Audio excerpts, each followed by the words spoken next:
As an actual working class person driving a lorry delivering bricks to building sites, it seriously gets on my nerves hearing the likes of Richard Tice saying that he's leader of a party for the working class. As an ex-army veteran, it gets on my nerves even more hearing him call people like me a traitor for voting to remain in the EU and now campaigning to rejoin the EU.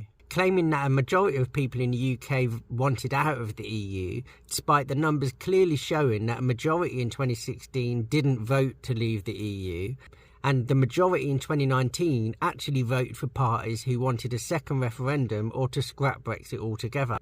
Ironically, he advocates the PR voting system, something I do agree with him about, which the fact I just said clearly shows that we would never have left in the first place and we would vote to rejoin far sooner than later. Tice was born in Farnham, Surrey, the son of a horse trainer and grandson of a property developer. He's never worked a real day's work in his life. After private school at Uppington School, paid for by his family, going to university, paid for by his family, he then ended up in a job at his granddad's property company before joining a property investment group. He certainly has never served our country. With the housing crisis in this country only affecting working class and the poorest people, the idea that Tice, with his property investment background, is for the working class is beyond a joke.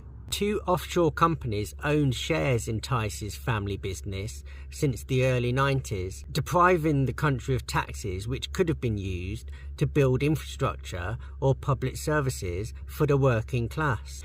Back to Brexit, now we know that Brexit has only hurt the UK's economy, taking 4% off the economy, which again is money that could have been used to build infrastructure or public services for the working class.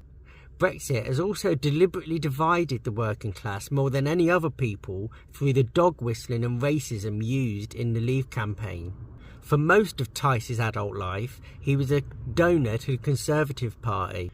He then donated £38,000 to the Grassroots Out Brexit campaign before founding Leave.eu with Aaron Banks. Aaron Banks, that guy who's mates with Putin in Russia. He then advocated a no-deal Brexit, which we now know would have hurt the UK economy even more than the shoddy deal that Johnson left us with. He even coined no deal is better than a bad deal. He's been proven wrong on Brexit again and again, and we can all see that now, no matter which way we voted, with our own eyes. He was a big part of the problem that caused working class people in this country to believe that we wasn't doing well because we was in the EU or because of immigrants.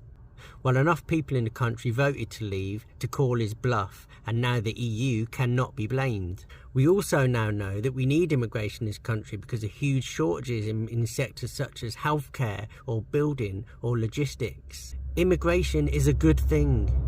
We, the working class, the real working class, have finally woken up, and I don't believe that many people will fall for his rubbish ever again.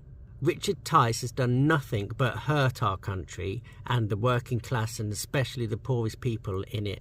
So the idea that I or you can be called a traitor by him after serving our country and now fighting while working a full-time job, by the way, to help our country back on its feet by rejoining the EU, as I said, gets right on my nerves.